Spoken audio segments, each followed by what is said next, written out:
Hi hello ನಮಸ್ಕಾರ, ಸೌಮ್ಯ channel ಅಫಿಷಿಯಲ್ಗೆ ಸ್ವಾಗತ. ನಾನಿವತ್ತು ಕೊಡಗಿನ ಭಾಗಮಂಡಲ ಬಳಿಯ ಬ್ರಹ್ಮಗಿರಿ ಬೆಟ್ಟಗಳ ತಪ್ಪಲಿನಲ್ಲಿರುವಂತ ತಲಕಾವೇರಿನಲ್ಲಿದ್ದೀನಿ. ತಲಕಾವೇರಿಯ ಎಂಟ್ರೆನ್ಸ್ ಆರ್ಚ್ ಇದು ನೋಡಿ ಎಷ್ಟು ಚೆನ್ನಾಗಿ ಮಾಡಿದ್ದಾರೆ. ಹಾಗೇನೆ ನೀಟ್ನೆಸ್ ವಿಷಯದಲ್ಲೂ ಅಷ್ಟೇ ಪೂರ್ತಿ ತಲಕಾವೇರಿನ ತುಂಬಾ ನೀಟಾಗಿ ಕ್ಲೀನ್ ಆಗಿ ಮೇಂಟೈನ್ ಮಾಡಿದ್ದಾರೆ.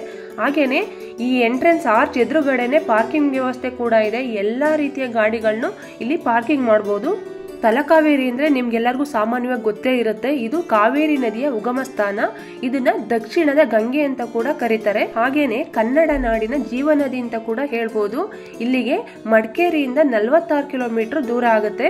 ಅಗಸ್ತ್ಯ ಮುನಿಯ ಪತ್ನಿಯಾಗಿದ್ದ ಕಾವೇರಿ ಲೋಕ ಕಲ್ಯಾಣಕ್ಕಾಗಿ ನದಿಯಾಗಿ ಹರಿದ ಕಥೆಯಂತೂ ರೋಚಕವಾಗಿದೆ. ಕಾವೇರಿ ತಲಕಾವೇರಿಯಲ್ಲಿ ಹೇಗೆ ಅವತರಿಸಿದಳು ಎಂಬುದರ ಕುರಿತಾಗಿ ಸ್ಕಂದ ಪುರಾಣದಲ್ಲಿ ಕತೆ ಕೂಡ ಇದೆ. ಕಾವೇರಿ ನದಿ ಇಲ್ಲಿ ಉದಯಿಸಿದ ಕಥೆನ ನೆಕ್ಸ್ಟ್ ವಿಡಿಯೋದಲ್ಲಿ ಹಾಕೋದಕ್ಕೆ ಪ್ರಯತ್ನ ಪಡ್ತೀನಿ. ಯಾಕೆ ಅಂದ್ರೆ ಆ ಸ್ಟೋರಿ ತುಂಬಾನೇ ದೊಡ್ಡದಾಗಿದೆ, ಹಾಗಾಗಿ ಈ ವಿಡಿಯೋದಲ್ಲಿ ಹಾಕೋದಕ್ಕಾಗಲ್ಲ ಅದನ್ನ. ಕಾವೇರಿ ನದಿ ಪುರಾಣಗಳಲ್ಲಿ ಬಣ್ಣಿಸಿರುವ ಸಪ್ತ ಪುಣ್ಯ ನದಿಗಳಲ್ಲಿ ಒಂದಾಗಿದೆ. ಉತ್ತರ ಭಾರತದಲ್ಲಿ ಗಂಗಾ ನದಿ ಹೇಗೋ ದಕ್ಷಿಣ ಭಾರತದಲ್ಲಿ ಕಾವೇರಿ ನದಿನ ಇಲ್ಲಿ ಜನ ಪವಿತ್ರ ಅಂತ ಪರಿಗಣಿಸ್ತಾರೆ. ಹಾಗೇನೆ ಕೊಡವರಿಗೆ ಕಾವೇರಿನೇ ಕುಲದೈವ ಅಂತ ಹೇಳ್ಬೋದು. ಪ್ರತಿ ವರ್ಷ ಕಾವೇರಿ ಸಂಕ್ರಮಣದ ದಿನ ಇಲ್ಲಿ ತೀರ್ಥೋದ್ಭವ ಆಗುತ್ತೆ. ಅಂತ ಸಂದರ್ಭದಲ್ಲಿ ಬಹಳಷ್ಟು ಜನ ಇಲ್ಲಿಗೆ ಭೇಟಿ ನೀಡ್ತಾರೆ. ಕಾವೇರಿ ಸಂಕ್ರಮಣ ಸಾಮಾನ್ಯವಾಗಿ ಅಕ್ಟೋಬರ್ ಮಧ್ಯದಲ್ಲಿ ಬರುತ್ತೆ. ಇಲ್ಲಿ ನೀರು ಭೂಮಿ ಒಳಗಿಂದ ಹರಿದು ಭಾಗಮಂಡಲದ ಬಳಿ ತ್ರಿವೇಣಿ ಸಂಗಮದಲ್ಲಿ ಕನ್ನಿಕೆ ಮತ್ತು ಸುಜ್ಯೋತಿ ನದಿಗಳ ಜೊತೆ ಸೇರಿ ಪವಿತ್ರ ತ್ರಿವೇಣಿ ಸಂಗಮವನ್ನ ರೂಪಿಸುತ್ತೆ. ತಲಕಾವೇರಿಯಲ್ಲಿ ಹುಟ್ಟುವಂತ ಕಾವೇರಿ ಭಾಗಮಂಡಲ, ಬಲಮುರಿ, ಗುಹ್ಯ ಕಣಿವೆಯ ಮೂಲಕ ಕೊಡಗಿನಿಂದ ಹೊರಹರಿದು ಬಳಿಕ ಕರ್ನಾಟಕದಲ್ಲಿ ಸುಮಾರು 381 ಕಿಲೋಮೀಟರ್ ಹರಿದು ಆನಂತರ ತಮಿಳುನಾಡು ಪಾಂಡಿಚೇರಿ ಮೂಲಕ 802 ಕಿಲೋಮೀಟರ್ ಕಾವೇರಿ ಪಟ್ಟಣಂನಲ್ಲಿ ಬಂಗಾಳ ಕೊಲ್ಲಿಯನ್ನು ಸೇರೋದ್ರೊಂದಿಗೆ ತಾನು ಹರಿಯೋ ಜಾಗದಲ್ಲೆಲ್ಲ ಪವಿತ್ರ ಕ್ಷೇತ್ರಗಳನ್ನ ಸೃಷ್ಟಿಸಿ ಲಕ್ಷಾಂತರ ಮಂದಿ ಪಾಲಿಗೆ ಅನ್ನದಾತೆಯಾಗಿದ್ದಾಳೆ ಅಂತಾನೆ ಹೇಳ್ಬೋದು. ಇಲ್ಲಿ ನೋಡ್ತಿದ್ದೀರಲ್ವಾ, ಈ ಜಾಗದಲ್ಲಿ ಮಳೆಗಾಲದಲ್ಲಿ ನಂದಿ ಇರೋ ಜಾಗದಲ್ಲಿ ನೀರ್ ಕೂಡ ಬರುತ್ತೆ. ನಾವು ಹೋದಾಗ ಬೇಸಿಗೆ ರಜದಲ್ಲಿ ಹೋಗಿದ್ವಿ, ಹಾಗಾಗಿ ಯಾವುದೇ ನೀರು ಬರ್ತಾ ಇರ್ಲಿಲ್ಲ. ಆದ್ರೆ ಗುಂಡಿ ಒಳಗಡೆ ಸ್ವಲ್ಪ ನೀರಿತ್ತು. ಆ ನೀರೊಳಗಡೆ ಅಲ್ಲಿ ಬರೋ ಅಂತ ಜನ ಕಾಯಿನ್ ಕೂಡ ಹಾಕಿದ್ದಾರೆ. ಅಂದ್ರೆ ಕಾಯಿನ್ ಹಾಕಿದ್ರೆ ಏನೋ ಒಳ್ಳೇದಾಗುತ್ತೆ ಅಂತ ಹೇಳ್ಬಿಟ್ಟು ಹಾಕ್ತಾರಂತೆ. ಅದ್ರ ಬಗ್ಗೆ ನನ್ಗಂತೂ ಯಾವುದೇ ಮಾಹಿತಿ ಇಲ್ಲ.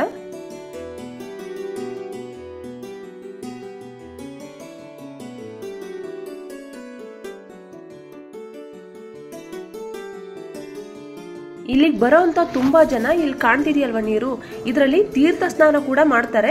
ಕಾವೇರಿ ತೀರ್ಥ ಸ್ನಾನ ಮಾಡೋ ಅಂತ ಜನಗಳಿಗೆ ಕಾವೇರಿಯ ಉಗಮ ಸ್ಥಾನ ಇದೆಯಲ್ವಾ, ಆ ಜಾಗದಿಂದ ನೀರ್ ತೆಗೆದ್ಬಿಟ್ಟು ಅಲ್ಲಿರೋಂಥ ಪುರೋಹಿತರು ಎಲ್ರ ಮೇಲೂ ಹಾಕ್ತಾರೆ. ನೋಡ್ತಿದ್ದೀರಲ್ವಾ, ಆ ರೀತಿ ಮಾಡ್ತಾರೆ. ಇಲ್ಲಿ ತೀರ್ಥ ಸ್ನಾನ ಮಾಡೋ ಅಂತ ಜನಗಳಿಗೆ ಬಟ್ಟೆ ಬದಲಾಯಿಸೋಕೆ ಅಂತ ರೂಮಿನ ವ್ಯವಸ್ಥೆ ಕೂಡ ಮಾಡಿದ್ದಾರೆ. ನೋಡಿ, ಇಲ್ಲಿ ನೋಡ್ತಿದ್ದೀರಲ್ವಾ, ಇನ್ನೊಂದು ಫ್ಯಾಮಿಲಿ ಈ ಕಡೆಯಿಂದ ಬರ್ತಾ ಇದ್ದಾರೆ ತೀರ್ಥ ಸ್ನಾನ ಮಾಡೋದಕ್ಕೆ ಅಂತ. ಅಲ್ಲಿ ಸ್ವಲ್ಪ ಜಾರತ್ತೆ ಅನ್ಸುತ್ತೆ, ನಮ್ಗೇನಾದ್ರೂ ಎಕ್ಸ್ಪೀರಿಯನ್ಸ್ ಇಲ್ಲ, ಹಾಗಾಗಿ ಸ್ವಲ್ಪ ನಿಧಾನಕ್ಕೇನೆ ಬರ್ತಾ ಇದ್ರು ಎಲ್ರು.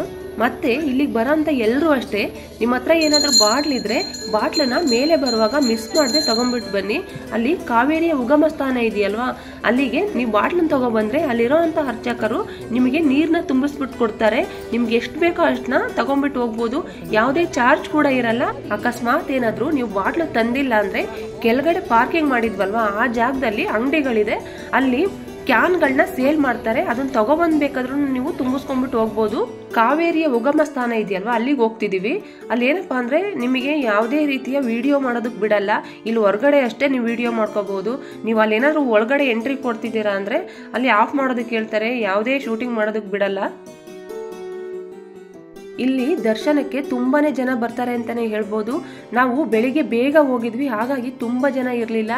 ಲೇಟ್ ಆಗ್ತಾ ತುಂಬಾ ಜನ ಆಗ್ತಾರೆ. ಹಾಗೇನೆ ಪಾರ್ಕಿಂಗ್ ಜಾಗದಲ್ಲೂ ಅಷ್ಟೇ ಗಾಡಿಗಳು ನಿಲ್ಸೋದಕ್ಕೂ ಜಾಗ ಆಗಲ್ಲ, ಅಷ್ಟು ಜನ ಆಗ್ತಾರೆ.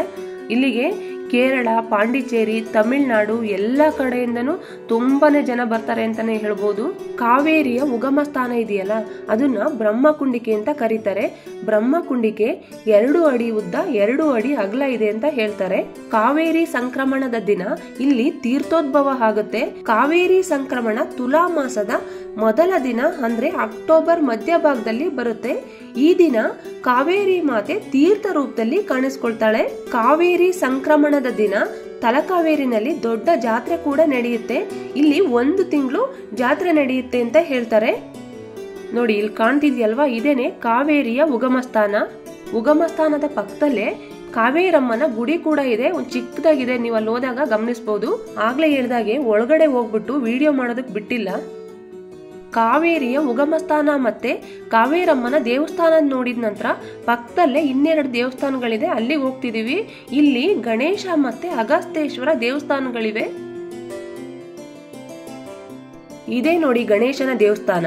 ಅಗಸ್ತ್ಯ ಮುನಿಯಿಂದ ಕಮಂಡಲಿನಲ್ಲಿ ಬಂದಿಯಾಗಿದ್ದಂತ ಕಾವೇರಿನ ಕಮಂಡಲಿನಿಂದ ಬಿಡುಗಡೆ ಮಾಡಿ ನೀರಿನ ರೂಪದಲ್ಲಿ ನದಿಯಾಗಿ ಹರಿದು ಲೋಕ ಕಲ್ಯಾಣ ಮಾಡೋದ್ರಲ್ಲಿ ಗಣೇಶನ ಪಾತ್ರನೂ ಇರೋದ್ರಿಂದ ಇಲ್ಲಿ ಒಂದು ಗಣೇಶನ ಗುಡಿ ಕೂಡ ಕಟ್ಸಿದ್ದಾರೆ ಅಂತ ಹೇಳ್ತಾರೆ.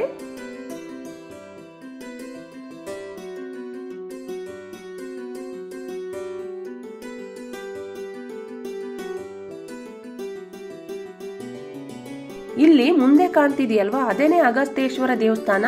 ಅಗಸ್ತ್ಯ ಅಂದ್ರೆ ಕಾವೇರಿಯ ಗಂಡ. ಅಂದ್ರೆ ಅಗಸ್ತ್ಯ ಮುನಿಗಳು ಮುಂಚೆ ಇಲ್ಲಿ ತಪಸ್ ಮಾಡ್ತಾ ಇರ್ತಾರಂತೆ. ತಪಸ್ ಮಾಡೋ ಅಂತ ಸಂದರ್ಭದಲ್ಲಿ ಇಲ್ಲಿ ಪ್ರತಿಷ್ಠಾಪನೆ ಮಾಡಿದಾರಲ್ವಾ, ಅದೇ ಶಿವಲಿಂಗಕ್ಕೆ ಪೂಜೆ ಮಾಡ್ತಾ ಇದ್ರಂತೆ. ಅದೇ ಶಿವಲಿಂಗನ ಇಲ್ಲಿ ಪ್ರತಿಷ್ಠಾಪನೆ ಮಾಡಿದ್ದಾರೆ. ಹಾಗಾಗಿ ಆ ಶಿವಲಿಂಗಕ್ಕೆ ಅಗಸ್ತ್ಯೇಶ್ವರ ಅನ್ನೋ ಹೆಸರಿಟ್ಟಿದ್ದಾರೆ ಅಂತ ಹೇಳ್ತಾರೆ. ನನ್ನ ಚಾನೆಲ್ ಮೂಲಕ ನನಗೆ ಸಾಧ್ಯ ಆಗಿರೋಷ್ಟು ಮಾಹಿತಿ ನೀಡೋದಕ್ಕೆ ಪ್ರಯತ್ನ ಪಟ್ಟಿದ್ದೀನಿ. ನನ್ನ ವಿಡಿಯೋ ಏನಾದರೂ ನಿಮ್ಗೆ ಇಷ್ಟ ಆದರೆ ಪ್ಲೀಸ್ ಕಮೆಂಟ್ ಮಾಡಿ. ಹಾಗೇನೆ ಲೈಕ್, ಶೇರ್ ಮತ್ತು ಸಬ್ಸ್ಕ್ರೈಬ್ ಮಾಡೋದ್ರ ಮೂಲಕ ಸಪೋರ್ಟ್ ಮಾಡಿ ಅಂತ ಕೇಳ್ಕೊತೀನಿ. Thank you.